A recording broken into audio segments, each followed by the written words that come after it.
Bismillahirrahmanirrahim. Assalamualaikum warahmatullahi wabarakatuh. Yang terhormat Ibu Kepala UPT SPF SMP Negeri 41 Bulukumba. Yang terhormat Bapak Wakil Kepala UPT SPF SMP Negeri 41 Bulukumba. Yang saya hormati Bapak dan Ibu guru yang hadir pada hari ini. Alhamdulillah, puji syukur kita panjatkan kehadirat Allah Subhanahu wa taala atas limpahan rahmat dan hidayahnya sehingga pada hari ini kita masih diberi kesehatan dan kesempatan sehingga kita masih bisa kembali hadir di sekolah kita ini. Dan tak lupa pula, marilah kita kirimkan salam dan selawat kepada junjungan Nabiullah Muhammad SAW, Nabi yang menjadi suri tauladan bagi kita sekalian. Jadi Bapak Ibu, sebelum saya memulai, saya mengucapkan terima kasih yang sebanyak-banyaknya kepada Bapak Ibu sekalian, yang mana pada kesempatan ini Bapak Ibu sekalian bisa meluangkan waktunya untuk mengikuti daripada kegiatan saya yang akan saya lakukan pada hari ini, yaitu terkait diseminasi terhadap budaya positif. Jadi Bapak Ibu sekalian, budaya positif ini merupakan salah satu daripada bagian di modul 1.4 yang kami pelajari sebagai calon guru penggerak, khususnya kami yang di angkatan 10 ini.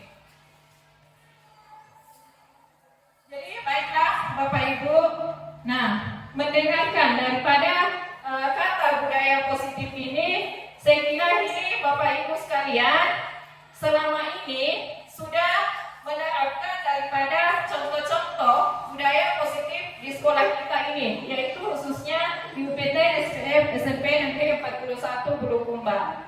Jadi mohon izin Bapak Ibu, mungkin saya bisa mendengarkan pendapatnya Bapak Ibu terkait contoh-contoh daripada budaya positif yang selama ini yang Bapak Ibu terapkan di sekolah kita.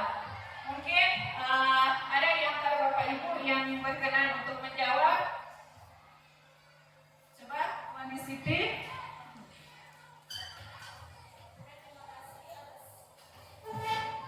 Assalamualaikum warahmatullahi wabarakatuh. Terima kasih atas kesempatan yang diberikan kepada saya. Jadi di sekolah kita ini sudah menerapkan beberapa budaya positif. Salah satu contohnya itu Naba. Jadi setiap hari Jumat itu diadakan nasihat kebaikan. Jadi itu salah satu contoh budaya positif yang ada di sekolah kita. Kemudian yang kedua, di sini kita menjemput siswa. Jadi ada 5S. Jadi senyum, sapa, salam itu juga salah satu budaya positif yang ada di sekolah kita. Kemudian di setiap kelas itu kita membuat keyakinan kelas. Jadi saya anggap juga itu salah satu budaya positif yang ada di sekolah kita. Jadi terima kasih. Wassalamualaikum warahmatullahi wabarakatuh.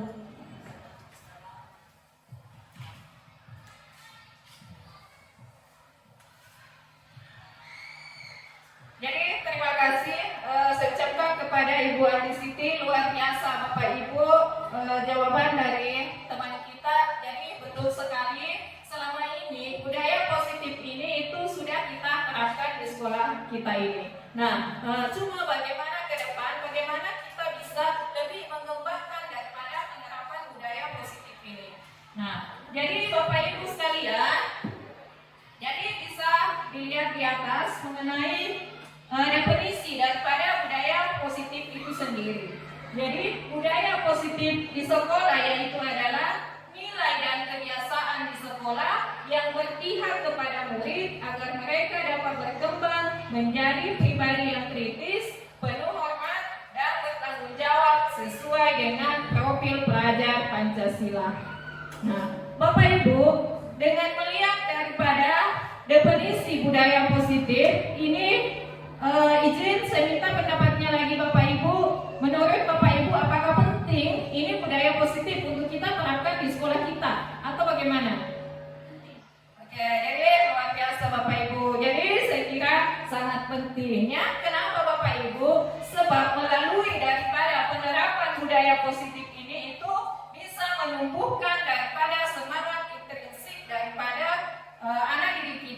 Nah, yang mana itu Bapak Ibu sekalian? Yang dimaksud dengan budaya intrinsik itu adalah motivasi intrinsik itu adalah motivasi yang betul-betul tumbuh dari dalam diri anak kita.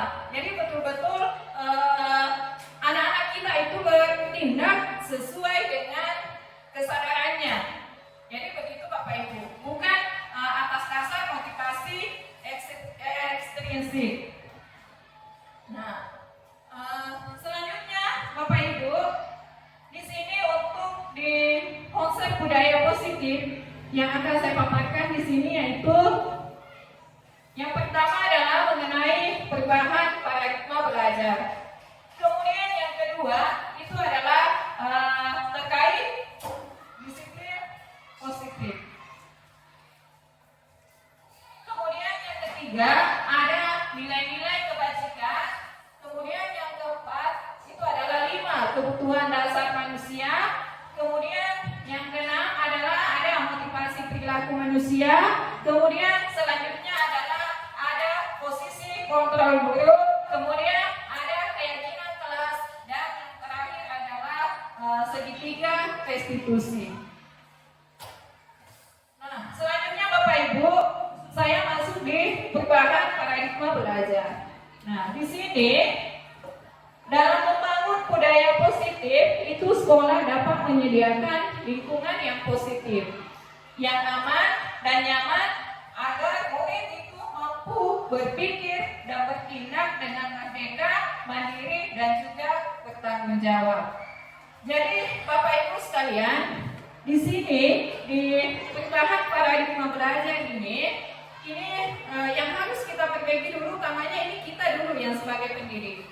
Nah, sebagaimana Bapak Ibu sekalian, kita tahu bahwa proses pembelajaran itu ada 2, ya. Yang kita tahu Bapak Ibu sekalian, ada proses pembelajaran yang berpihak kepada guru, kemudian ada proses pembelajaran yang berpihak kepada peserta didik kita, atau yang selama ini Bapak Ibu sekalian kita kenal dengan istilah pembelajaran berdiferensiasi. Nah, Bapak Ibu sekalian, saya izin bertanya, kira-kira Bapak Ibu sekalian ini selama ini menerapkan pembelajaran yang mana? Luar biasa Bapak Ibu, ya. Jadi selama ini itu betul ya, di sekolah kita ini sudah menerapkan daripada pembelajaran berdiferensiasi. Nah, jadi Bapak Ibu, pembelajaran berdiferensiasi itulah memang daripada proses pembelajaran yang paling tepat yang harus kita lakukan sebagai seorang pendidik. Nah, kenapa? Sebab dengan proses pembelajaran berdiferensiasi ini itu kita bisa mengetahui daripada bakat dan minat daripada peserta didik kita.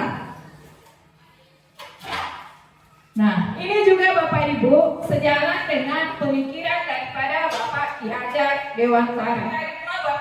Perkahan ini, Bapak Ibu sekalian, saya akan meminta Bapak Ibu sekalian untuk melakukan suatu kegiatan. Jadi kegiatannya itu adalah kegiatan kepalan tangan Bapak Ibu. Jadi sebentar masing-masing Bapak Ibu memegang sesuatu di dalam kepala tangannya Bapak Ibu itu. Ya, ada sesuatu lah yang digenggam. Nah, jadi di sini Bapak Ibu satu yang menggenggam, kemudian teman yang di sampingnya Bapak Ibu itu berusaha untuk membuka daripada genggaman tangannya Bapak Ibu sekalian. Bagaimana Bapak Ibu, bisa? Oke, jadi terima kasih Bapak Ibu. Jadi silakan dimulai Bapak Ibu. Mungkin saya ke Ibu Nurliana dengan Ibu Andi Siti.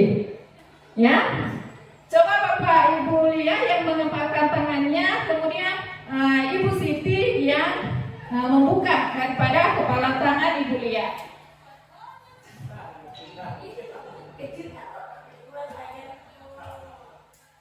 Oke, luar biasa Bapak Ibu sekalian.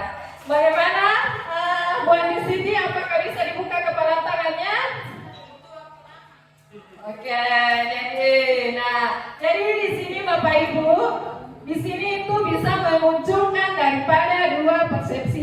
jawaban. Ya, yang mana itu? Jawaban yang pertama adalah bisa saja kepala tangannya Ibu Lia tadi itu tidak bisa dibuka. Kenapa Bapak Ibu? Sebab Ibu Lia ini betul-betul mempertahankan daripada kepala tangannya. Ibu Lia tidak mau benda yang digenggam itu dilihat sama Ibu Siti. Nah, jadi ini ada motivasi intrinsik. Jadi sekali lagi Bapak Ibu, ini kembali ke motivasi intrinsik. Kemudian persepsi jawaban yang kedua Bapak Ibu. Nah, bisa saja Ibu Siti itu dengan mudah membuka daripada kepala tangan tadi Ibu Lia. Nah, kenapa Bapak Ibu? Sebab mungkin Ibu Lia punya prinsip, tidak apa-apa lah, Bu Siti lihat apa yang saya genggam.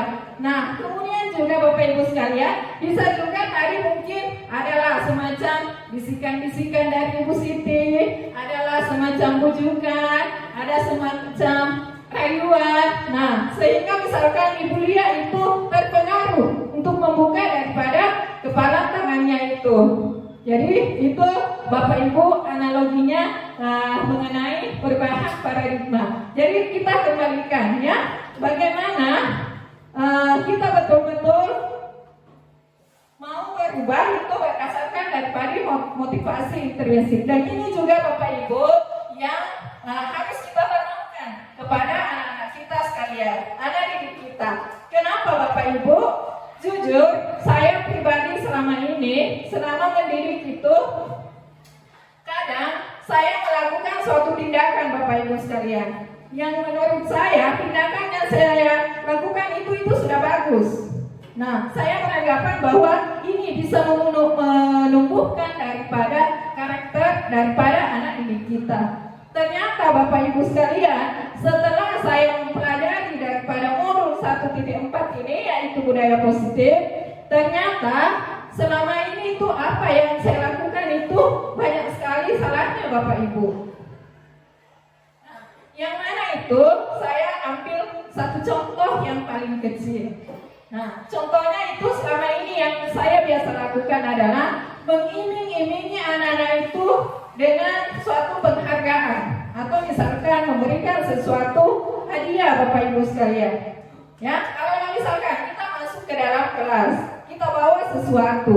Nah, di sini misalkan kita menyampaikan kepada anak-anak. Nah, sebentar yang aktif itu akan Ibu berikan hadiah. Jadi jelas anak-anak kita ini Bapak Ibu, mereka itu pasti berlomba-lomba. Nah, sebab kenapa? Mereka semua mau mendapatkan hadiah. Tapi sejujurnya Bapak Ibu, tujuan kita ini adalah untuk menumbuhkan karakter daripada anak-anak kita itu, justru ini mematikan daripada karakter anak-anak ini kita. Kenapa Bapak Ibu sekalian? Sebab ketika misalkan kita sudah lengah, tidak lagi memberikan. Bismillahirrahmanirrahim. Assalamualaikum warahmatullahi wabarakatuh. Yang terhormat Ibu Kepala UPT SPF SMP Negeri 41 Bulukumba. Yang terhormat Bapak Wakil Kepala UPT SPF SMP Negeri 41 Bulukumba. Yang saya hormati Bapak dan Ibu guru yang hadir pada hari ini. Alhamdulillah, puji syukur kita panjatkan kehadirat Allah Subhanahu wa taala atas limpahan rahmat dan hidayahnya sehingga pada hari ini kita masih diberi kesehatan dan kesempatan sehingga kita masih bisa kembali hadir di sekolah kita ini. Dan tak lupa pula, marilah kita kirimkan salam dan selawat kepada junjungan Nabiullah Muhammad SAW, Nabi yang menjadi suri tauladan bagi kita sekalian.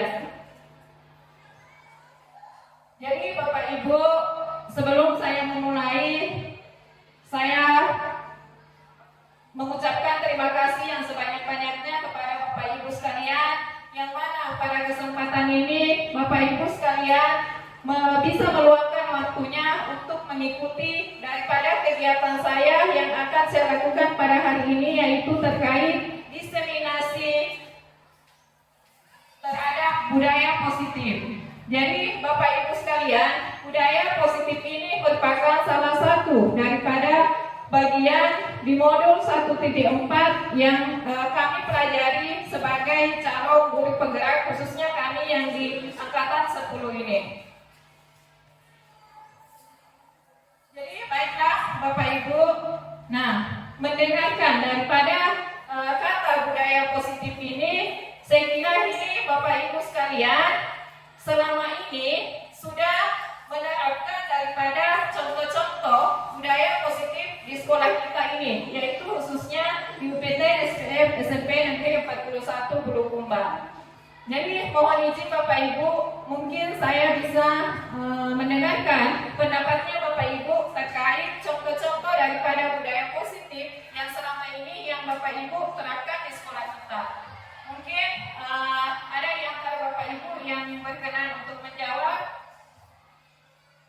Coba, Wani Siti.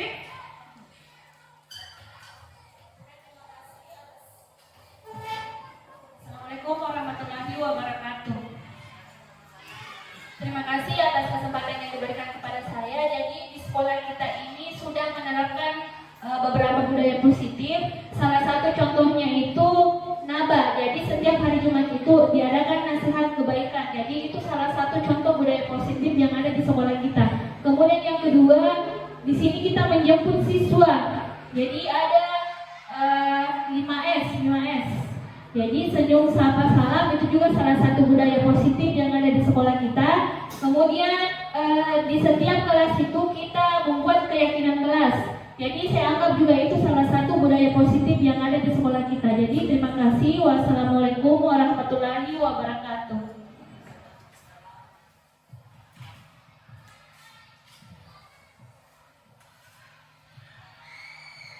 Jadi terima kasih saya ucapkan kepada Ibu Adi Siti, luar biasa Bapak Ibu jawaban dari teman kita. Jadi betul sekali selama ini budaya positif ini itu sudah kita terapkan di sekolah kita ini.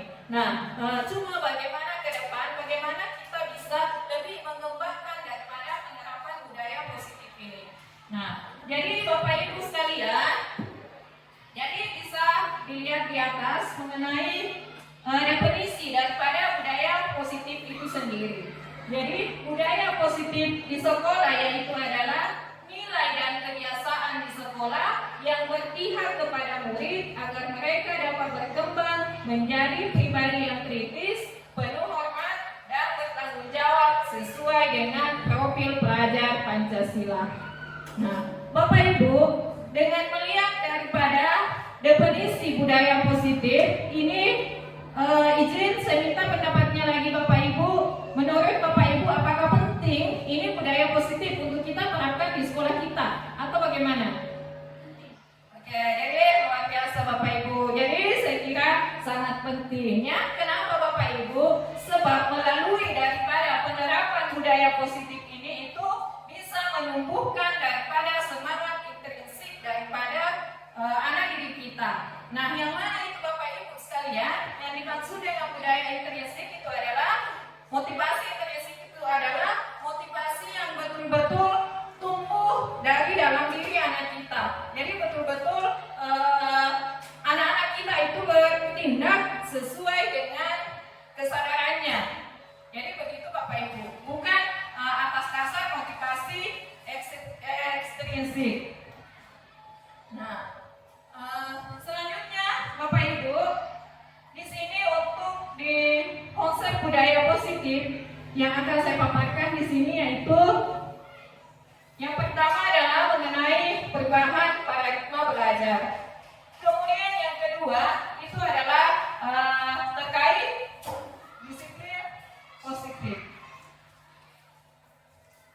Kemudian yang ketiga ada nilai-nilai kebajikan. Kemudian yang keempat itu adalah 5 kebutuhan dasar manusia.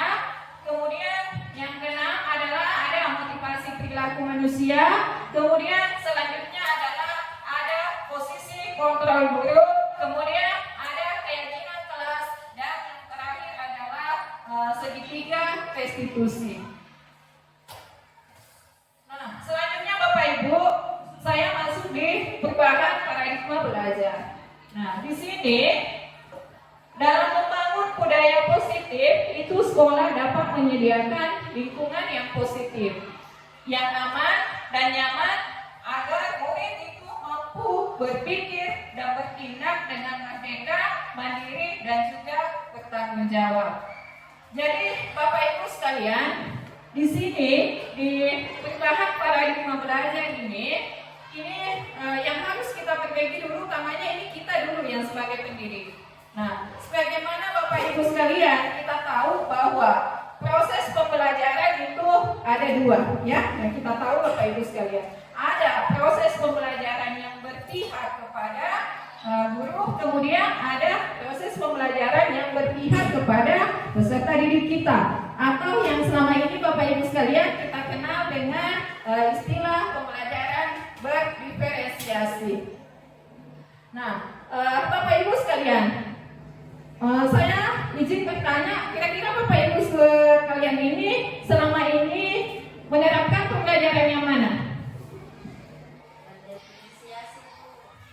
Luar biasa Bapak Ibu, ya. Jadi selama ini itu betul ya, di sekolah kita ini sudah menerapkan daripada pembelajaran berdiferensiasi.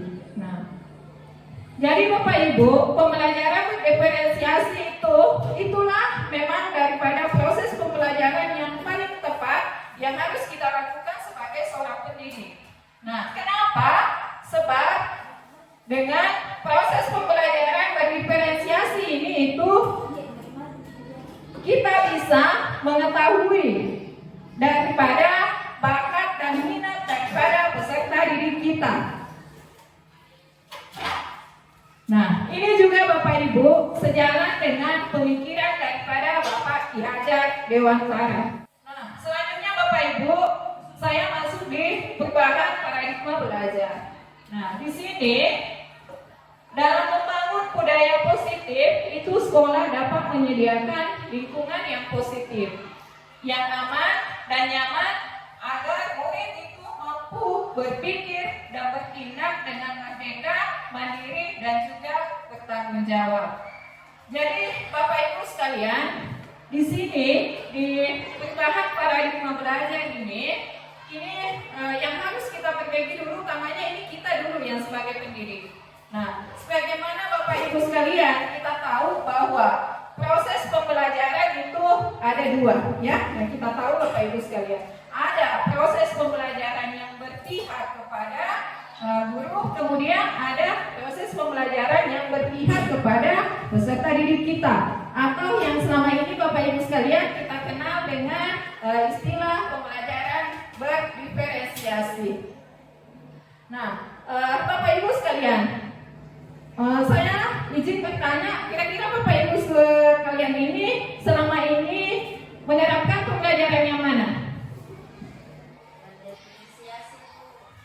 Luar biasa Bapak Ibu, ya. Jadi selama ini itu betul ya, di sekolah kita ini sudah menerapkan daripada pembelajaran berdiferensiasi. Nah, jadi Bapak Ibu, pembelajaran berdiferensiasi itulah memang daripada proses pembelajaran yang paling tepat yang harus kita lakukan sebagai seorang pendidik. Nah, kenapa?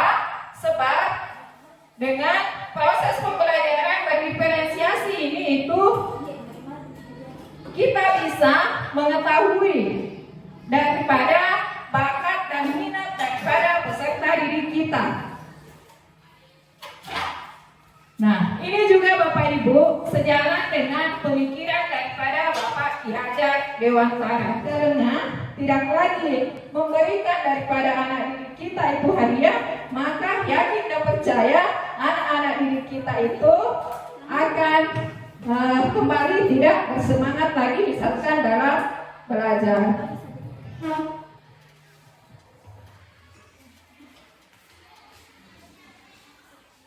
Selanjutnya, di sini Bapak Ibu ada perubahan paradigma yang sesuai dengan teori kontrol atau teori pilihan menurut William Glasser. Jadi Bapak Ibu, di sini ada ilusi guru mengontrol murid.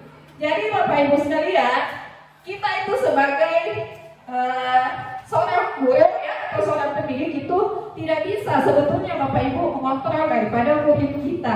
Dalam arti kata, kadang kita melakukan sesuatu itu menurut kita bagus, tapi belum tentu buat anak didik kita. Kadang kita melakukan sesuatu itu kita melihat perubahan daripada anak-anak kita. Nah, di sini Bapak Ibu, jangan kita merasa bangga dulu. Kenapa? Kadang itu hanyalah sebuah ilusi. Nah, kemudian yang kedua, ilusi bahwa kritik dan membuat orang merasa bersalah itu dapat menguatkan karakter daripada anak-anak didik kita. Nah, ini juga Bapak Ibu yang sering kita lakukan, ya.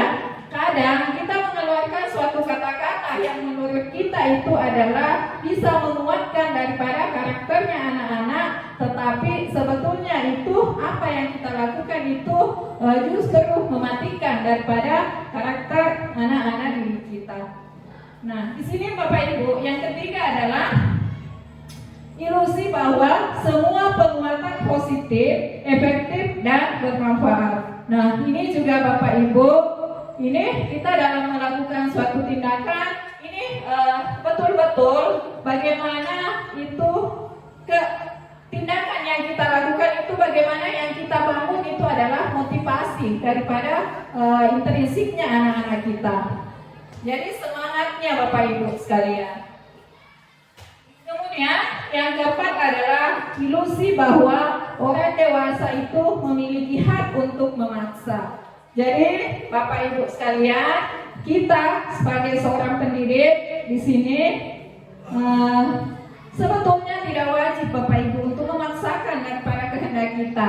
Jadi janganlah kita beranggapan bahwa oh saya ini lebih dewasa daripada anak-anak kita, sehingga kita bisa lebih seenaknya bertindak kepada mereka.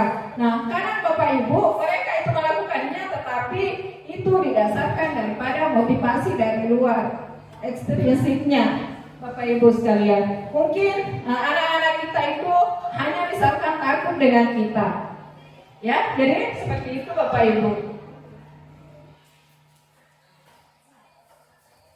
Ini juga Bapak Ibu sekalian, ini adalah stimulus, respon, dan juga teori kontrol pilihan. Nah, di sini Bapak Ibu, stimulus responnya itu adalah misalkan kita mencoba mengubah agar orang itu berpandangan sama dengan kita. Jadi Bapak Ibu sekalian, itu sebetulnya hanyalah stimulus respon. Yang sesungguhnya itu Bapak Ibu bahwa kita itu berusaha memahami pandangan orang lain itu tentang dunia. Yang kedua Bapak Ibu, yaitu perilaku buruk dilihat sebagai suatu kesalahan. Nah, ini juga yang mungkin yang selama ini yang kadang kita lakukan ketika menemukan daripada anak didik kita melakukan suatu tindakan-tindakan yang menyimpang daripada aturan-aturan yang sudah kita tetapkan. Nah, kemudian kita secara langsung memvonis bahwa itu adalah suatu kesalahan. Jadi Bapak Ibu, sesungguhnya itu tidak seperti itu. Jadi yang sesungguhnya itu adalah bahwa semua perilaku itu memiliki tujuan. Nah, ini Bapak Ibu sekalian sama ya. Jadi kadang anak-anak kita itu bertindak ada Bapak Ibu tujuannya. Ini yang harus kita pahami Bapak Ibu. Nah, kemudian selanjutnya adalah saya bisa mengontrol orang lain. Nah, ini juga Bapak Ibu. Meskipun kita sebagai seorang pendidik, kita tidak bisa mengontrol sepenuhnya daripada anak didik kita. Sebab yang sesuai dengan teori kontrol itu adalah hanya selanjutnya Bapak Ibu, saya melangkah ke poin yang kedua, yaitu mengenai disiplin positif. Nah, Bapak Ibu sekalian, untuk disiplin itu sendiri di sini itu sebetulnya berasal dari bahasa Latin, ya. Bahasa Latin yaitu disciplina. yang artinya itu adalah belajar, Bapak Ibu sekalian. Nah, sehingga di sini Bapak Ibu bisa dilihat di sini. Jadi disiplin diri itu membuat orang menggali potensinya menuju sebuah tujuan. Apa yang dia hargai, namun dalam budaya kita. Makna dari kata disiplin yang mana akhir-akhir ini Bapak Ibu itu berubah menjadi sesuatu yang dilakukan seseorang pada orang lain untuk mendapatkan kepatuhan. Jadi ini Bapak Ibu yang sebetulnya yang harus kita bagaimana kedepannya kita perbaiki.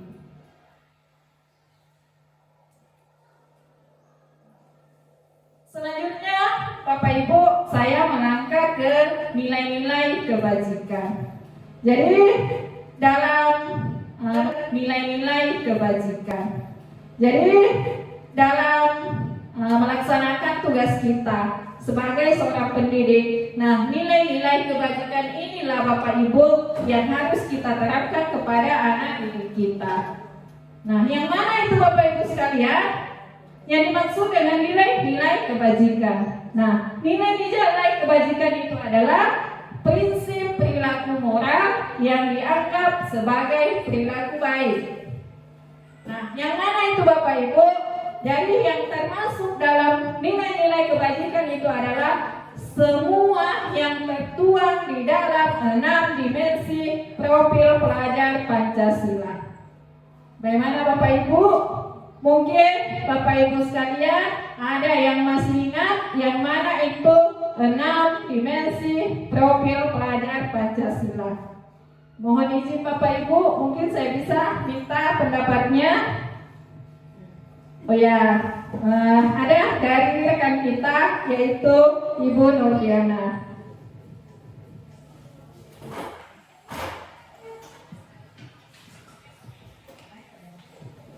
Ya, terima kasih atas kesempatan yang diberikan kepada saya. Menurut saya profil pelajar Pancasila mungkin kita barangkali sudah kenal karena ada di depan di dinding Bapak Ibu. Yang pertama itu seingat saya yang beriman. Kedua beriman, kemudian berakhlak mulia, kemudian mandiri, kemudian berbhinneka tunggal, kemudian gotong royong. Apa sih yang satu tuh Siti? Bernalar kritis. Ya, makasih barangkali Bu. Sekian. Assalamualaikum warahmatullahi wabarakatuh.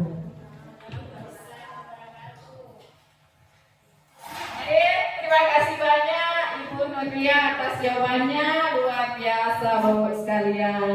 Ya, jadi kita sebagai warga UPT SPM SMP Negeri 41 Bulukumba ini pastilah tahu ya Bapak Ibu sekalian. Kenapa? Kita baru masuk pintu saja itu sudah nampak di depan terpampang di sekolah kita yaitu 6 dimensi profil pelajar Pancasila. Nah, inilah Bapak Ibu yang masuk dalam nilai-nilai kebajikan yang harus kita terapkan kepada anak didik kita. Jadi, saya izin mengulang Bapak Ibu.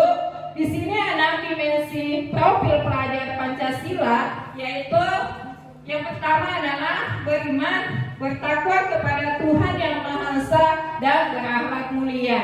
Jadi Bapak Ibu sekalian, ini bagaimana kedepannya kita sebagai seorang pendidik itu bisa menciptakan daripada pelajar, anak-anak didik kita yang bisa beriman, kemudian berperilaku baik Bapak Ibu, berakhlak mulia. Kemudian yang kedua ada mandiri. Bagaimana kedepannya anak-anak kita itu bisa melakukan kegiatan-kegiatannya itu misalkan secara mandiri Bapak Ibu. Kemudian ada kebinekaan global. Selanjutnya ada gotong royong. Bagaimana Bapak Ibu sekalian anak didik kita kedepannya itu bisa menjalin suatu kerjasama. Bukan hanya di sini Bapak Ibu misalkan anak-anak didik kita dalam membersihkan lingkungan ya, tetapi bagaimana mereka bisa berkolaborasi ini secara berkelanjutan Bapak Ibu. Kemudian ada kenalar kritis, kemudian ada kreatif. Nah, selanjutnya Bapak Ibu, ada lagi nilai-nilai kebajikan yang lain. Jadi banyak sebetulnya Bapak Ibu ya. Ada banyak sebetulnya Bapak Ibu ya. Ada banyak nilai-nilai kebajikan yang sebetulnya ini selama ini sudah kita lakukan. Yang mana itu misalkan menanamkan kejujuran ya. Kemudian keadilan. Mengajarkan anak-anak kita untuk saling menghargai, untuk saling menghormati, bagaimana mereka supaya bisa peduli, Bapak Ibu sekalian. Nah, jadi inilah semuanya Bapak Ibu merupakan contoh-contoh daripada nilai-nilai kebajikan.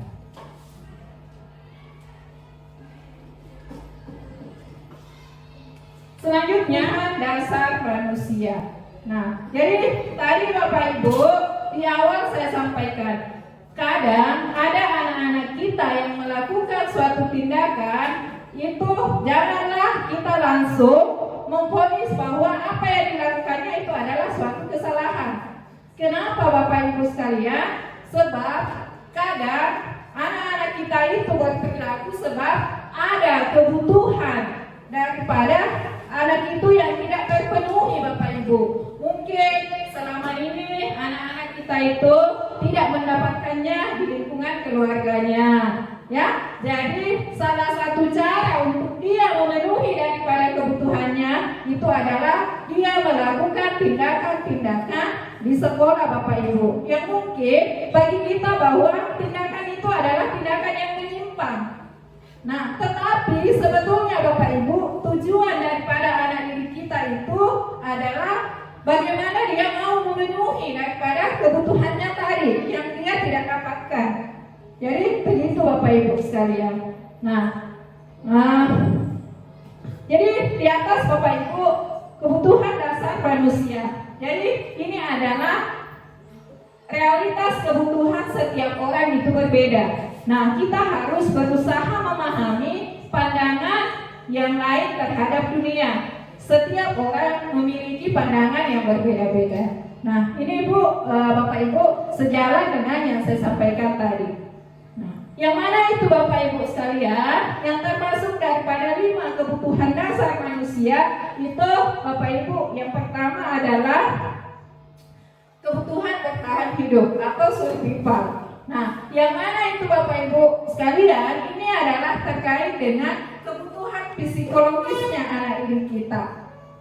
Nah, misalkan di sini kita ambil contohnya terkait dengan makanan, ya, kebutuhan makanan, ya, kesehatan, kemudian apalagi pakaian. Jadi itu semua Bapak Ibu terkait dengan kebutuhan survival daripada anak-anak didik kita. Kemudian saya melangkah ke kebutuhan yang kedua, yaitu kasih sayang dan rasa diterima. Ini juga Bapak Ibu sekalian yang kadang kita memang lihat ada di antara anak-anak didik kita yang melakukan suatu tindakan-tindakan sebab kenapa mereka itu mau cari-cari perhatian Bapak Ibu, ya. Mungkin Bapak Ibu biasa ya menemukan di kelas. Bagaimana Bapak Ibu? Ya. Oke, jadi biasa Bapak Ibu menemukan ini. Nah, kemudian ini anak-anak didik kita sebetulnya tujuannya Bapak Ibu dia mau disayang, ya. Nah, dia mau diterima. Mungkin selama ini itu di lingkungan keluarganya dia tidak mendapatkan itu. Nah, bisa saja misalkan dia berasal dari keluarga broken home, ya. Oke.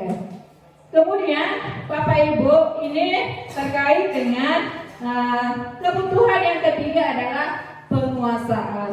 Nah, penguasaan ini Bapak Ibu sekalian itu adalah sehubungan dengan kepemimpinan. Mungkin anak-anak kita itu di dalam kelas ada yang merasa mereka itu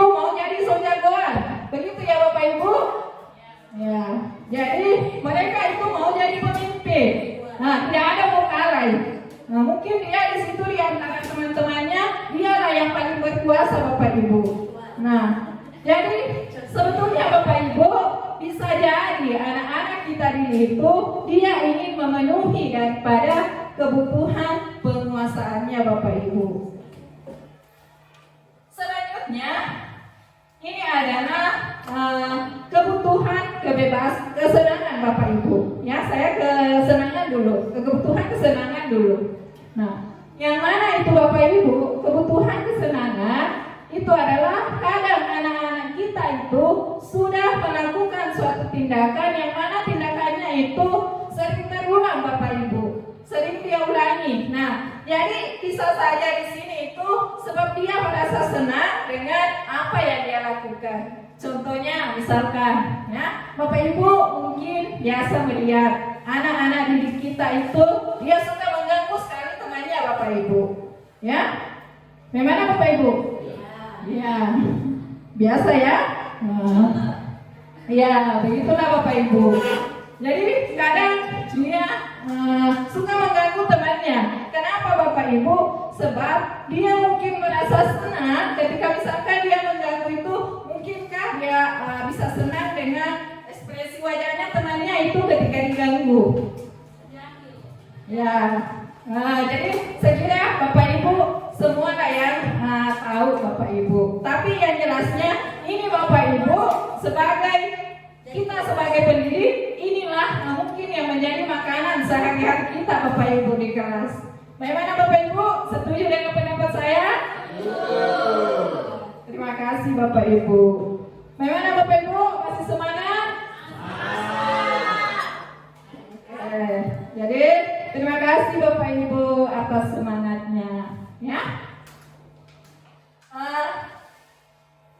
Saya ke kebutuhan kebebasan dulu Bapak Ibu. Jadi ini ya, yang sedikit mungkin hampir terlupakan adalah kebutuhan kebebasan. Nah, ini juga kadang ada anak-anak kita Bapak Ibu yang kadang melakukan tindakan itu dia ingin bebas, dia tidak mau ditekan, dia tidak mau diatur-atur Bapak Ibu.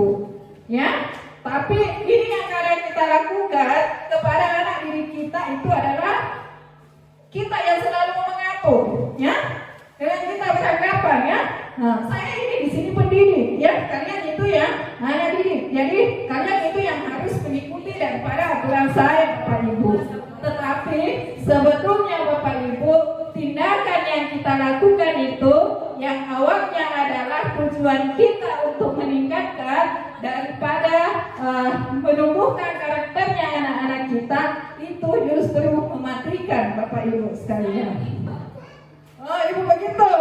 Ya, jadi Bapak Ibu, kalau masih ada di antara Bapak Ibu sekalian yang kadang melakukan hal yang seperti itu, marilah Bapak Ibu kita melakukan perubahan.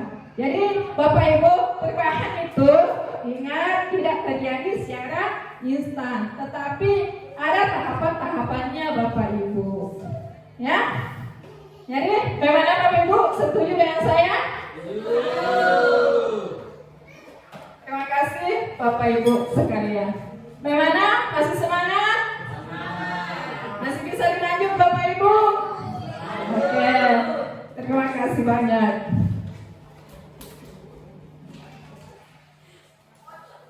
Nah, jadi di sini Bapak Ibu kita relax sejenak Bapak Ibu ya. Mungkin dari tadi Ibu Bapak Ibu tenang mendengarkan daripada pemaparan saya. Di sini Bapak Ibu saya tampilkan suatu kasus lanjut Bapak Ibu. Oke, terima kasih banyak.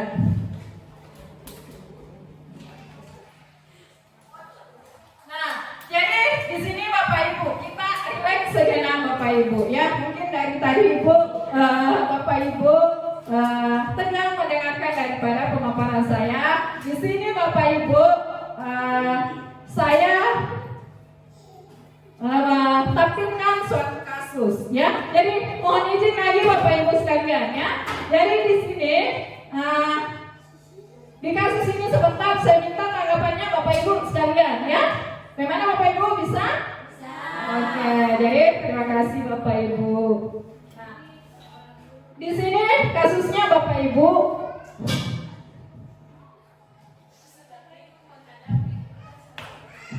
Jadi saya ambil adalah Bu Eni.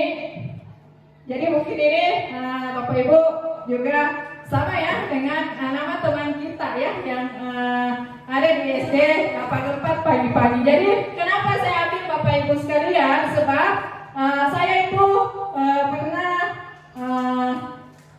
berdiskusi dengan beliau Bapak Ibu, dan dia menyampaikan kepada saya masalahnya. Nah, oleh sebab itu ini yang saya tuangkan kepada Bapak Ibu sekalian. Nah, jadi di sini Bu Eni ini adalah seorang guru SD di SD 84 Pani-Pani. Nah, jadi Bu Eni ini Bapak Ibu, dia itu bingung menghadapi ulah salah seorang muridnya di kelas yang bernama dengan Reski. Nah, beberapa anak telah datang dan mengeluhkan Reski yang seringkali meminta bekal siang mereka dengan paksa. Jadi ini Bapak Ibu kasusnya, Reski itu selalu mengambil makanannya orang, ya. Nah, diambilnya itu dia secara paksa Bapak Ibu. Nah, jika Bapak Ibu sekalian menghadapi situasi yang sama dengan yang Ibu Eni hadapi ini, apa yang menurutnya Bapak Ibu yang Bapak Ibu akan lakukan? Jadi mohon izin Bapak Ibu, mungkin ada di antara Bapak Ibu yang mungkin bisa menjawab. Oke, jadi ada dari Ibu Ibu Pira dulu ya. Terima kasih Bu atas kesempatan yang diberikan kepada saya. Tindakan yang saya lakukan ketika saya berada dalam situasi seperti Ibu Eni, saya akan memanggil peserta didik tersebut, kemudian mencari atau menanyakan kenapa sehingga si anak ini melakukan hal tersebut, kemudian menanyakan kenapa kejadian ini selalu dia lakukan, kemudian menasehatinya supaya tidak terulang kembali. Nah, ini mungkin bisa saja terjadi terhadap si anak ini karena yang pertama di rumahnya mungkin saja ya, karena kepedulian atau mungkin ketersediaan makanan yang tidak secara langsung dilakukan di rumahnya. Artinya kadang kan orang tua sibuk kalau pagi-pagi, jadi untuk membuat sarapan atau sarapan pagi itu kadang tidak dilakukan oleh seorang atau orang-orang di rumah lah. Yang kedua, mungkin karena si anak ini terlambat datang ke sekolah sehingga dia tidak sempat sarapan di rumah, sehingga ketika di sekolah dia melihat temannya, dia mungkin meminta kepada temannya. Mungkin barangkali pada anak ini juga bisa saja dia maksudnya tidak memaksa, tetapi bagi teman-temannya itu kadang dianggap memaksa. Nah, itu juga barangkali bisa jadi persepsi. Kemudian banyak hal lain yang bisa kita korek-korek dari si anak ini supaya bagaimana anak ini bisa kita tahu bahwa si anak ini mengambil makanan temannya karena seperti ini. Jadi kita tidak bisa menyimpulkan bahwa mengambil makanan temannya itu secara paksa. Bisa saja karena mungkin seperti apa yang disampaikan tadi oleh Ibu, bahwa peserta didik itu berbeda-beda. Ya, ada yang mungkin karena ingin sebagai kesenangan, bisa mungkin karena sebagai ingin dilihat penguasaannya terhadap teman-teman yang lain. Mungkin seperti itu yang bisa saya lakukan. Terima kasih. Assalamualaikum warahmatullahi wabarakatuh. Luar biasa sekali Bapak Ibu jawabannya teman kita Ibu Elvira. Jadi betul sekali Bapak Ibu ya, apa yang disampaikan oleh Ibu Elvira tadi. Yang harus kita lakukan itu adalah memanggil, melakukan pendekatan kepada anak ini. Kemudian menanyakan alasannya Bapak Ibu. Jadi sekali lagi Bapak Ibu, ini terkait dengan kebutuhan dasar daripada ya anak ini yang ingin ya penuhi Bapak Ibu sekalian. Ya. Nah, di sini Bapak Ibu, ini saya tampilkan jawabannya Bapak Ibu ya. Jadi jawaban yang saya tampilkan ini sama Bapak Ibu tadi dengan apa yang sudah dibahasakan oleh teman kita ya. Nah, jadi di sini ada kemungkinan Bapak Ibu 5 jawaban yang bisa muncul dari kasus ini Bapak Ibu sekalian. Nah, jawaban yang pertama itu adalah, nah bisa saja ini Reski ini lapar. Nah, sehingga dia mengambil paksa makanan temannya. Mungkin Bapak Ibu dia tidak bawa bekal, ya. Orang tuanya tidak mempersiapkan bekal untuk si Reski ini. Sehingga apa yang terjadi untuk memenuhi daripada kebutuhan dasarnya, yaitu tadi lapar, ya mau tidak mau, ya sudah Reski ini ambil saja makanan temannya. Mungkin juga temannya ini dia tidak mau berbagi Bapak Ibu. Jadi salah satu jalan bagi Reski untuk memenuhi daripada kebutuhannya itu adalah dia mengambil makanan temannya itu secara paksa Bapak Ibu sekalian. Nah, kemudian jawaban yang kedua Bapak Ibu yang bisa muncul yaitu adalah kemungkinan jawaban yang kedua Bapak Ibu ya, yaitu teman Reski ini bisa saja Reski ini jadi perhatian, dia mau cari-cari perhatian Bapak Ibu. Dia ingin memenuhi daripada kebutuhannya yang tadi yaitu cinta dan kasih sayang. Mungkin saja dengan melakukan hal itu akan menarik daripada perhatian teman-temannya ataupun perhatian daripada bapak dan ibu gurunya. Dia mau disayang kasihan. Mungkin di dalam lingkungan keluarganya ya kuranglah mendapatkan kasih sayang atau bagaimana ya Bapak Ibu. Jadi intinya dia ingin memenuhi daripada kebutuhan cinta dan kasih sayang. Kemudian yang ketiga Bapak Ibu. Jadi di sini Reski merasa hebat sebab ingin memenuhi keinginannya. Nah, maksudnya Bapak Ibu di sini mungkin di sini ketika Reski itu mengambil paksa makanan temannya itu dia bisa jadi penguasa. Dia mau jadi pemimpin di dalam kelasnya supaya temannya yang lain itu segan. Nah, jadi itu bisa saja Bapak Ibu dia ingin memenuhi daripada kebutuhan penguasaan. Kemudian selanjutnya itu adalah ini yang terkait dengan kebutuhan kebebasan Bapak Ibu. Nah, mungkin saja ini Reski dia itu sudah bosan dengan makanannya. Bisa jadi setiap hari Bapak Ibu ibunya Reski ini membawakan bekal kepada Reski itu misalkan hanya nasi putih ya. Ini sebagai contoh Bapak Ibu ya.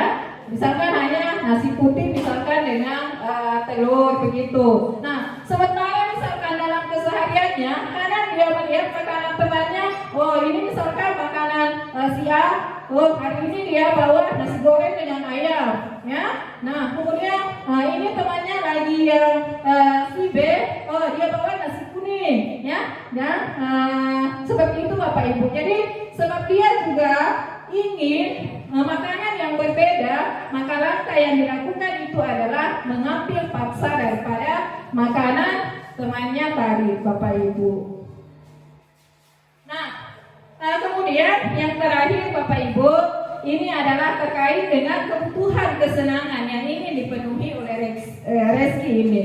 Nah, bisa saja dengan mengambil daripada makanan temannya itu kadang ini Reski Bapak Ibu hanya sekedar iseng-iseng saja. Dia senang, dia merasa senang kalau misalkan dia ganggu temannya. Dia paling suka dengan ekspresi temannya yang ketika dia mengambil paksa makanan temannya. Jadi mungkin Bapak Ibu ini bisa kita bayangkan bagaimana misalkan ketika ada anak didik kita yang diambilkan makanannya secara paksa oleh temannya. Kira-kira Bapak Ibu bagaimana ekspresinya? Nah inilah mungkin yang disenangi Bapak Ibu oleh Reski, sehingga dia melakukan hal yang sama. Jadi seperti itu Bapak Ibu.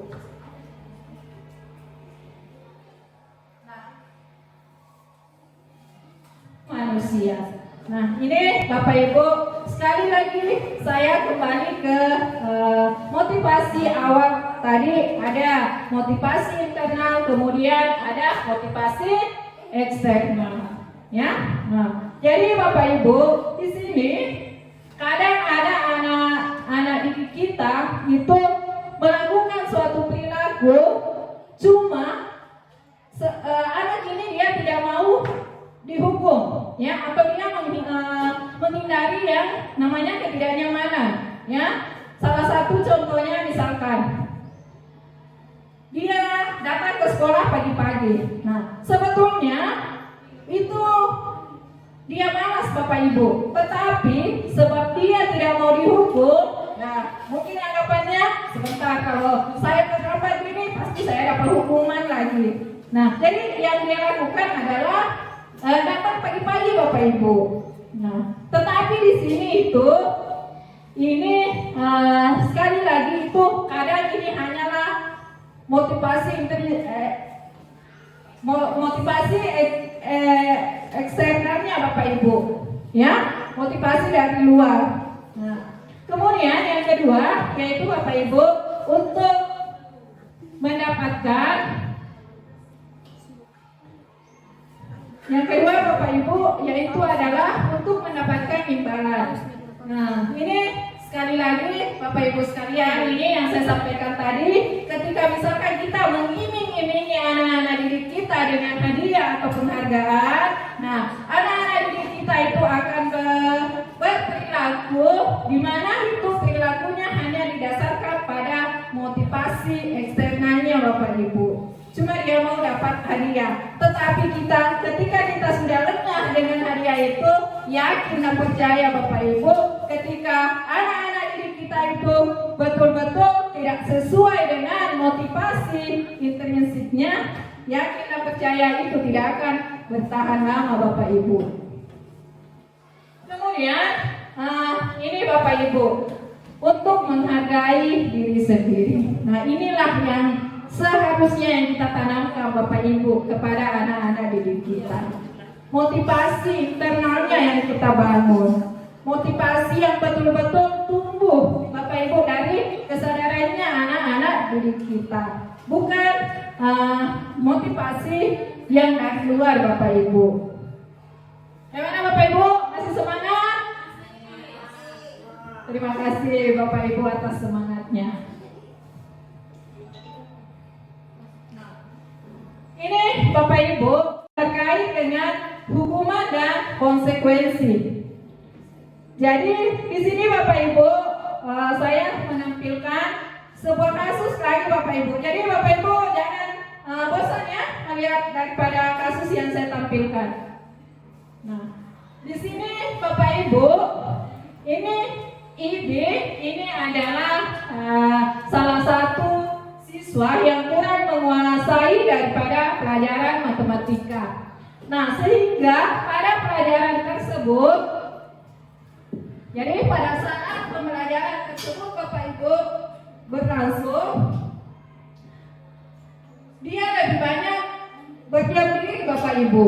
Sebab kenapa? Itu tadi, ya, dia tidak suka dengan pelajaran matematika, dia tidak menguasai Bapak Ibu. Nah, dia hanya menggambar pada buku pelajarannya. Kemudian pada saat itu guru matematikanya Ibu Lia Bapak Ibu. Jadi ini mohon maaf untuk Ibu Murliana, mohon maaf Ibu, saya pakai namanya Ibu selaku guru matematika. Jadi Ibu Lia Bapak Ibu, dia bertanya, dia mengetahui apa yang dilakukan oleh Ibu tadi. Kemudian ibu yang mungkin sedang asik tadi menggambar, tiba-tiba dihampiri oleh ibu Lia, tiba-tiba dia kaget Bapak Ibu, ya. Nah, kemudian di situ tidak sengaja dia menjatuhkan daripada tas yang ada di atas mejanya itu. Sebab kenapa Bapak Ibu? Dia gugup, ya. Nah, kemudian di sini Ibu Lia pada waktu itu dia juga tidak tanya alasannya Ibi, ya. Jadi dia saja langsung panggil Ibi ke depan. Nah, Ibi, coba kamu ke depan, ya. Nah, jadi sampai di depan Bapak Ibu, Ibi ini itu diberikan hukuman. Apa hukumannya Bapak Ibu? Yaitu adalah berdiri di depannya dengan mengangkat kaki, kemudian pegang telinganya. Jadi Bapak Ibu mungkin bisa bayangkan, ya, bagaimana kalau anak-anak didik kita itu kita panggil ke depan dikasih hukuman. Bagaimana responnya Bapak Ibu, teman-temannya yang lain? Bagaimana reaksinya? Nah, jelas saja tadi ini dia mana lagi sudah gugup, tiba-tiba lagi dipanggil ke depan, jelas dia teman-temannya yang lain itu akan menertawakannya. Kan begitu Bapak Ibu, ya? Nah, jadi di sini Bapak Ibu, hukuman atau konsekuensi yang diberikan oleh Ibu Lia ini, apakah Bapak Ibu setuju? Tidak Bapak Ibu, ya. Saya kira kita sebagai pendidik jelas tidak setuju dengan hal ini. Kenapa Bapak Ibu? Sebab tindakan yang kita lakukan ini itu bisa merusak daripada mentalnya anak didik kita Bapak Ibu, ya. Jadi tadi dia merasa malu. Nah, itu akan membekas Bapak Ibu di hatinya anak didik kita. Itu akan terbawa sampai mereka tumbuh menjadi dewasa. Dia akan ingat Bapak Ibu bahwa waktu saya SMP dulu Ibu Lia itu pernah memperlakukan saya seperti ini. Nah, jadi itu Bapak Ibu, ya. Jadi ini Bapak Ibu yang harus kita rubah ke depannya. Bagaimana Bapak Ibu? Setuju? Oke.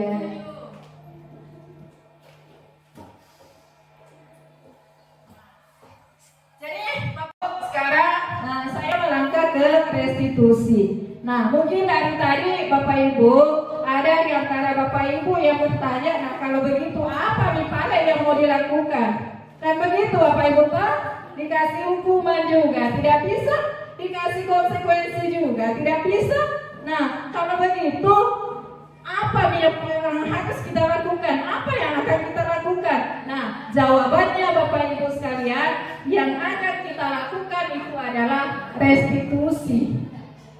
Nah, restitusi di sini Bapak Ibu itu adalah suatu proses menciptakan kondisi bagi murid untuk memperbaiki kesalahan mereka sehingga mereka bisa kembali pada kelompok mereka dengan karakter yang lebih kuat. Nah, restitusi ini juga merupakan proses kolaboratif yang mengajarkan murid untuk mencari solusi atas masalah mereka dan membantu mereka untuk lebih berpikir seperti apa yang mereka inginkan. Jadi ini sesuai dengan tujuannya Bapak Ibu sekalian. Tujuan daripada anak didik kita tidak ada paksaan, tetapi yang kita lakukan adalah membantu daripada anak didik kita untuk mencari solusi dari permasalahan yang dihadapi.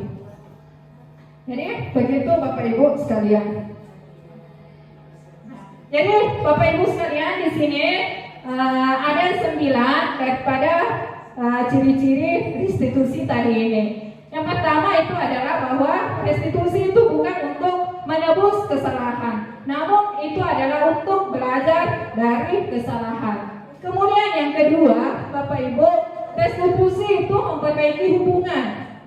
Kemudian yang ketiga, restitusi itu bukan tawaran, restitusi itu tawaran, ini bukan paksaan Bapak Ibu ya. Kemudian yang keempat, restitusi itu menuntun untuk melihat ke dalam diri. Kemudian yang kelima, restitusi itu mencari kebutuhan dasar yang mendasari suatu tindakan.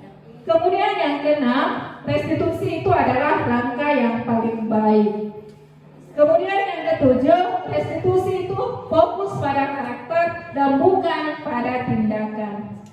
Kemudian yang kedelapan adalah adalah restitusi, fokus pada solusi. Dan yang terakhir adalah restitusi ini bisa mengembalikan dari murid kita yang berbuat salah kepada kelompoknya Bapak Ibu. Ya, bagaimana Bapak Ibu? Masih semangat? Kemudian ini Bapak Ibu, ini adalah 5 posisi kontrol seorang pendidik, ya. Nah, yang pertama tadi adalah posisi penghukum Bapak Ibu. Mungkin di sini saya tidak panjang lebar untuk posisi penghukum sebab tadi di awal sudah saya menjelaskan Bapak Ibu, ya, bagaimana konsekuensinya itu ketika kita menghukum daripada anak-anak didik kita. Bagaimana Bapak Ibu? Mungkin tidak bisa saya jelaskan. Tidak usah saya jelaskan, ya. Oke, lanjut. Kemudian yang kedua adalah membuat rasa bersalah Bapak Ibu. Ini juga yang kadang kita sering lakukan. Kadang kita mengeluarkan semacam suatu kata-kata kepada anak didik kita. Misalkan dia tidak mengerjakan tugas, ya. Nah, di sini misalkan kita mengeluarkan kata-kata, memangnya itu kamu tidak mengerjakan tugas, kamu itu tidak kasihan apa sama orang tuamu yang misalkan setiap pagi mencarikan kamu uang supaya kamu bisa sekolah. Nah Ibu, ini Bapak Ibu, ini sebetulnya tindakan yang kita lakukan itu membuat daripada anak didik kita itu merasa bersalah Bapak Ibu. Kemudian yang selanjutnya itu adalah teman. Nah bagaimana Bapak Ibu kita memposisikan diri kita itu sebagai teman, misalkan, ya. Ini ayolah nak, ya, ayo dikerjakan ya tugasnya. Jadi posisi kita ini seolah-olah kita menjadi temannya. Tetapi Bapak Ibu dalam posisi kontrol itu juga sebetulnya masih kurang tepat Bapak Ibu. Kemudian yang keempat adalah ini terkait dengan posisi pemantau, ya. Jadi kita sebagai pendidik memantau daripada tindakan anak-anak didik kita. Nah ini juga Bapak Ibu, ini yang bisa juga tidak efektif. Yang mana yang efektif Bapak Ibu? Yaitu adalah manajer. Yang mana itu manajer Bapak Ibu? Yaitu adalah ketika anak didik kita mengalami suatu masalah, kemudian kita bantu anak-anak itu untuk mencarikan solusi dari permasalahan yang dia hadapi. Jadi begitu Bapak Ibu. Selanjutnya saya masuk ke keyakinan kelas. Jadi ini Bapak Ibu, saya kira ini adalah hal yang tidak asing lagi bagi Bapak Ibu sekalian. Sebab saya yakin Bapak Ibu yang ada di UPT, SPM, SMP Negeri 41 Bulukumba pasti di dalam kelasnya itu sudah menerapkan daripada keyakinan kelas. Bagaimana Bapak Ibu? Ya, jadi sudah ya Bapak Ibu. Jadi di dalam kelas itu keyakinan kelas itu lebih bagus Bapak Ibu daripada kesepakatan kelas, ya. Jadi kalau kesepakatan kelas mungkin saja di dalamnya ada inti kalimatnya itu mengandung inti-inti yang negatif. Tapi kalau keyakinan kelas itu betul-betul siswa yang menyampaikan keyakinannya, kemudian bagaimana siswa itu berupaya ke depannya untuk melaksanakan daripada apa yang sudah dia buat. Sebab kenapa Bapak Ibu? Keyakinan kelas itu dibuat berdasarkan daripada hasil kesepakatan kita, hasil kesepakatan anak-anak didik kita itu dengan teman-temannya sekalian. Bagaimana Bapak Ibu? Masih semangat? Oke, sedikit lagi Bapak Ibu ya.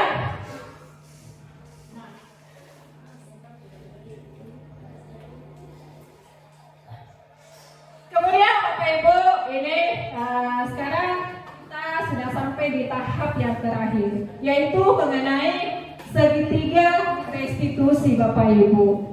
Jadi dari serangkaian apa yang saya jelaskan dari awal sampai akhir, inilah Bapak Ibu sebagai salah satu bentuk penyelesaiannya, yaitu segitiga restitusi. Nah, untuk tahapannya itu Bapak Ibu sekalian, segitiga restitusi itu ada 3, ya.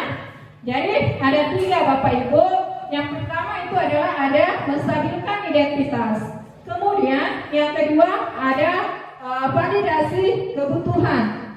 Kemudian yang ketiga adalah menanyakan keyakinan. Jadi inilah Bapak Ibu sekalian yang ketika kita menemukan ada anak-anak didik kita yang melakukan suatu pelanggaran, maka yang paling tepat yang kita lakukan Bapak Ibu adalah melakukan segitiga restitusi sesuai dengan tahapan-tahapan yang sudah saya sampaikan tadi.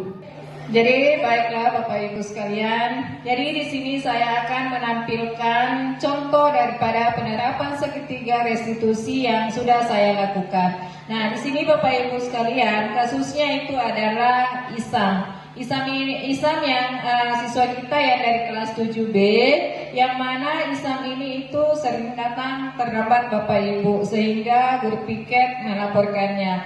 Nah, jadi baiklah Bapak Ibu, di sini saya tampilkan contoh daripada penerapan segitiga restitusi yang saya lakukan.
Jadi demikianlah Bapak Ibu sekalian contoh daripada segitiga restitusi yang sudah saya terapkan. Jadi seperti itu Bapak Ibu sekalian, mungkin cukup sampai di sini daripada pemaparan saya, diseminasi saya pada hari ini. Nah, mungkin Bapak Ibu sebelum saya mengakhiri, saya minta tanggapannya dulu dari seorang Bapak Ibu sekalian, bagaimana perasaannya Bapak Ibu terkait dengan pemaparan yang saya sampaikan pada hari ini.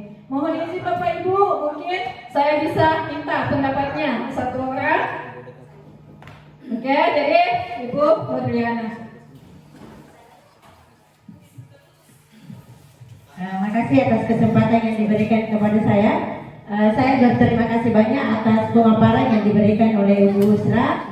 Alhamdulillah dengan pemaparan Ibu sangat bermanfaat, terutama pada posisi kontrol seorang guru dan segitiga restitusi. Di mana pada posisi kontrol itu yang selama ini yang kami lakukan, terus buat saya pribadi itu banyak-banyak menjadi teman. Ternyata tadi saya mendapatkan pemaparan bahwa posisi kontrol yang paling tepat berdasarkan pembelajaran sekarang adalah menjadi menjadi manajer dan begitu juga dengan segitiga restitusi, di mana apabila ada kasus yang terjadi dari anak didik kita, bukan guru yang langsung menghakimi mereka, namun bersama dengan guru dan peserta didik kita duduk bersama untuk mencari solusi bersama dari kasus yang dialami anak didik kita. Sekian dari saya, Bu. Sekian. Assalamualaikum warahmatullahi wabarakatuh.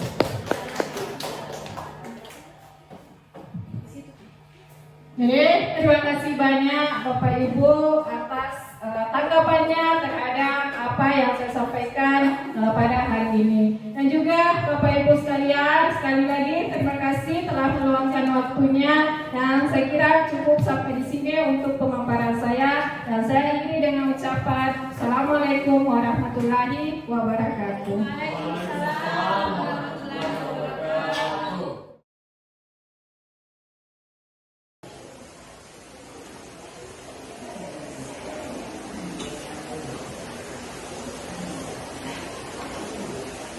Jadi ketua kelas silahkan disiapkan. Yang berdiri.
bahwa ini adalah nilai yang baik yang kedepannya yang kalian akan jalankan.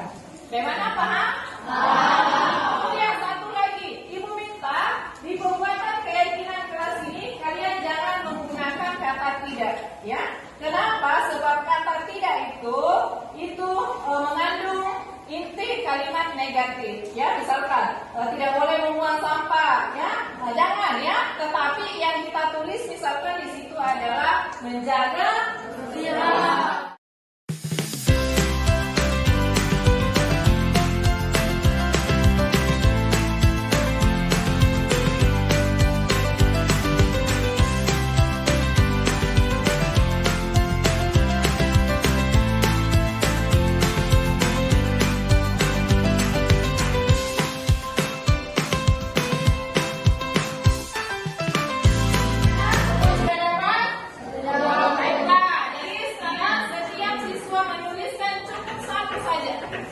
Jadi cukup satu saja. Ibu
Jadi baiklah Ibu sudah memilih ya keyakinan yang kalian sudah buat. Jadi yang sama itu Ibu hilangkan ya. Jadi yang Ibu tempel itu yang mewakili keyakinan kelas yang kalian sudah buat itu. Di sini ada berdoa sebelum dan sesudah pelajaran, datang tepat waktu, kemudian saling menghormati, menolong dan menyayangi. Kemudian ada menjaga kebersihan kelas dan belajar dengan sungguh-sungguh. Ya, jadi inilah kedepannya yang akan kalian laksanakan. Bagaimana sepakat dengan keyakinan kelas yang sudah kalian buat ini? Sepakat. Semuanya siap untuk dijalankan? Siap. Ya, jadi nanti itu Ibu akan buatkan semacam suatu poster. Kemudian kita tempel di dalam kelas kita. Selanjutnya kita masuk pada tahap penandatanganan ya. Jadi sebentar ini sebagai bukti bahwa kalian menyepakati daripada keyakinan kelas yang sudah kita buat hari ini. Jadi Ibu panggil satu-satu ke depan, dan harus kalian tulis namanya, kemudian tanda tangan. Gimana, paham? Jadi Ibu mulai dari bangku dari Alika dulu.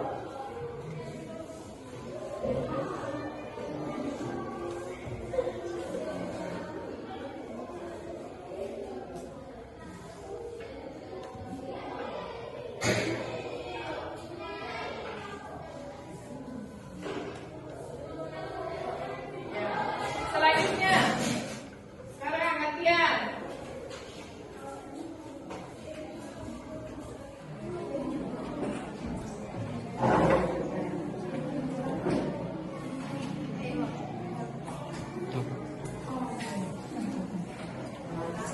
Jadi baiklah, semuanya sudah tanda tangan tentang keyakinan kelas yang sudah kita sepakati hari ini. Jadi ini tinggal kedepannya bagaimana kalian itu betul-betul menjalankan daripada keyakinan kelas yang sudah kita buat. Jadi sekali lagi Ibu ingatkan, keyakinan ini bukan hanya sekedar dibuat, tetapi untuk dilaksanakan. Ya, jadi saya kira cukup dulu untuk hari ini. Silakan ketua kelas ditutup dengan membaca doa. Assalamualaikum warahmatullahi wabarakatuh. Waalaikumsalam warahmatullahi wabarakatuh.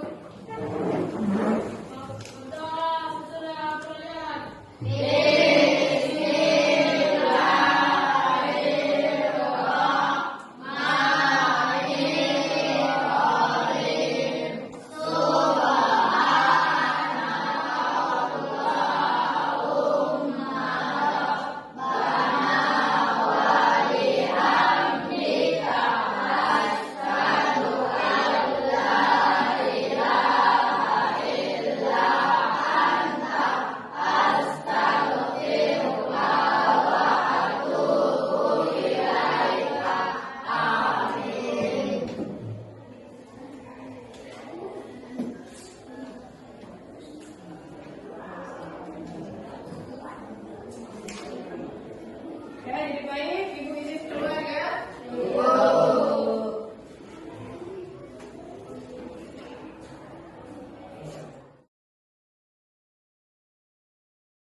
Assalamualaikum warahmatullahi wabarakatuh. Nama saya Nur Isam, saya perwakilan dari 9B.